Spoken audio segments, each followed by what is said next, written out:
Friends, आज मैं एक ऐसा फर्टिलाइज़र आपके साथ शेयर करूंगी जो कि बहुत आसानी से हमारे घर में उपलब्ध हो जाता है और वह एक फर्टिलाइज़र ही नहीं, एक इंसेक्टिसाइड और फंगिसाइड की तरह काम करता है। कैल्शियम, प्रोटीन, आयरन, बहुत सारे मिनरल्स से भरपूर ये फर्टिलाइज़र प्लांट को बहुत मजबूत ग्रोथ देता है।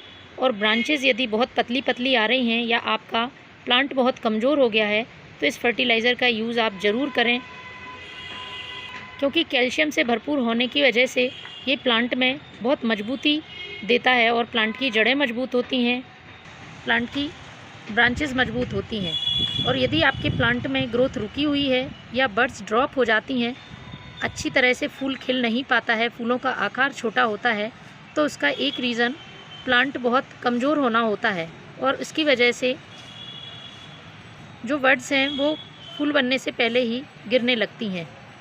तो इस समय जब प्लांट नई ग्रोथ शुरू कर रहा है, उसमें कलियां बनना शुरू हो गई हैं और फूल भी आने लगे हैं, तो आपको इस तरह के फर्टिलाइज़र देने की बहुत ज़रूरत है। यदि हम लगातार एक ही फर्टिलाइज़र अपने प्लांट को देते हैं तो प्लांट में कुछ पोषक तत्वों की कमी रह जाती है, जिसकी वजह से प्लांट अच्छी तरह से ग्रोथ नहीं कर पाता है। इसलिए आपकी कोशिश यही रहनी चाहिए कि बदल बदल कर फर्टिलाइज़र यदि हम प्लांट को दें तो उसे सारे पोषक तत्व से मिल जाते हैं। ख़ासतौर पर यदि आप होममेड फर्टिलाइज़र का यूज़ करते हैं तो प्लांट को बहुत लंबे समय तक फ़ायदा पहुंचाते हैं और सॉइल भी उपजाऊ बनी रहती है। नाइट्रोजन, फास्फोरस, पोटेशियम के अलावा भी और पोषक तत्व होते हैं जो प्लांट की ग्रोथ के लिए और उनमें फल और फूल लाने के लिए ज़रूरी होते हैं। कैल्शियम उनमें से ही एक मुख्य एलिमेंट है और कैल्शियम की कमी से प्लांट में अचानक से ग्रोथ रुक जाती है, प्लांट की ब्रांचेस बहुत कमज़ोर हो जाती हैं, फूल नहीं बनते हैं, कलियां फूल बनने से पहले ही गिर जाती हैं, पत्तियां पीली पड़ जाती हैं, पत्तियों का जो किनारा है वो मुड़ने लगता है। तो हमें सभी प्लांट्स के लिए कैल्शियम देना ज़रूरी है। ये जो मैं फर्टिलाइज़र बताऊंगी कैल्शियम से भरपूर है और होममेड फर्टिलाइज़र है, बिल्कुल ऑर्गेनिक है। केमिकल फर्टिलाइज़र देने से प्लांट की मिट्टी पर असर पड़ता है। यदि आप कोशिश करें कि आप होममेड या जैविक फर्टिलाइज़र ही दें तो प्लांट की मिट्टी भी सालों साल चलती है।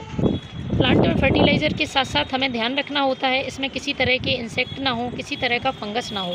तो ये जो मैं फर्टिलाइज़र बनाऊंगी वो जिस चीज़ से बना है वह चीज़ एक इंसेक्टिसाइड और फंगिसाइड की तरह भी काम करेगी। यदि आप समय समय पर प्लांट में इस तरह की चीज़ों का इस्तेमाल करते रहते हैं तो प्लांट में किसी तरह के इंसेक्ट नहीं लगते हैं, क्योंकि यदि एक बार इंसेक्ट लग गया या फंगस हो गया तो फिर उसको कंट्रोल करना बहुत मुश्किल होता है।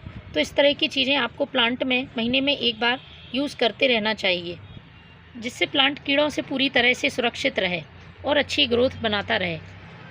तो चलिए शुरू करते हैं, वो कौन सी चीज़ है जो हमारे प्लांट को अच्छी ग्रोथ देगी और इसे प्लांट पर कैसे यूज़ करना है।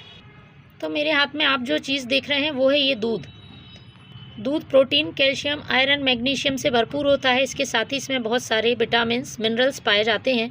जिस तरह से हमारे लिए दूध बहुत ही फ़ायदेमंद है, इसी तरह से प्लांट के लिए भी बहुत यूज़फुल है। लेकिन आपको इसका यूज़ करने का तरीका आना चाहिए।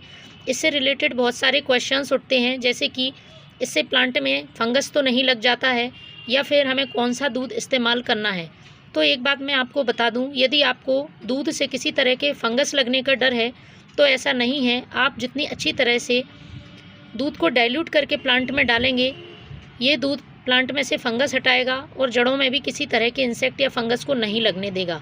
दूसरी बात, यदि दूध की बात करते हैं तो दूध किसी भी तरह का यूज़ कर सकते हैं। आप पैकेट का भी यूज़ कर सकते हैं, गाय, भैंस, बकरी किसी का भी दूध इस्तेमाल किया जा सकता है।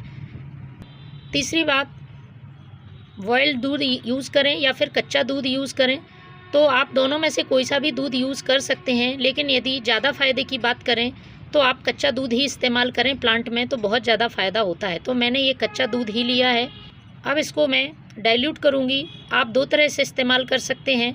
यदि आप फर्टिलाइज़र के रूप में प्लांट को देना चाहते हैं तो आप डायरेक्ट इसको डाइल्यूट करके जड़ों में डालें, और यदि किसी तरह के प्लांट में इंसेक्ट हैं या प्लांट रूखा रूखा, पत्तियाँ बेजान दिख रही हैं, तो पत्तियों के अच्छे कलर के लिए भी ये बहुत फ़ायदेमंद है। चाहे वो मनी प्लांट हो या कोई से भी इंडोर प्लांट हो, आप सभी तरह के प्लांट्स में इसको यूज़ कर सकते हैं। तुलसी जी के पौधे में भी बहुत यूज़फुल है। तो पत्तियों पर यदि आप उपयोग करते हैं तो इसका स्प्रे बनाकर आपको इसको स्प्रे करना होगा। तो मैंने लिया है ये 1 लीटर सादा पानी। इसमें मैं ये दूध यूज़ करूँगी। आपको 1 छोटा चम्मच दूध का डालना होगा। यदि ml में मापें तो आप 5 ml यूज़ कर सकते हैं। तो ये मैं डायरेक्ट जड़ों में डाल रही हूँ। अब यदि आप प्लांट पर स्प्रे करते हैं तो इसमें आपको पानी की मात्रा बढ़ाना होगी। आपको 2 गुना पानी लेना होगा। यदि मैंने 1 लीटर में 1 चम्मच दूध का यूज़ किया है, तब आप स्प्रे करने के लिए 2 लीटर पानी में 1 चम्मच दूध का यूज़ करेंगे। आप पानी की क्वांटिटी इंक्रीज़ कर देंगे तो किसी तरह का फंगस लगने का डर नहीं होगा। तो ये मैंने जड़ों में डालने के लिए बनाया है, तो मैं इसको प्लांट की सॉइल में पॉट की साइज़ के हिसाब से डालूँगी। तो फ्रेंड्स, इस दूध का यूज़ करके देखें, आपके प्लांट की कैल्शियम की कमी घर की ही चीज़ों से पूरी हो जाएगी। Thank you.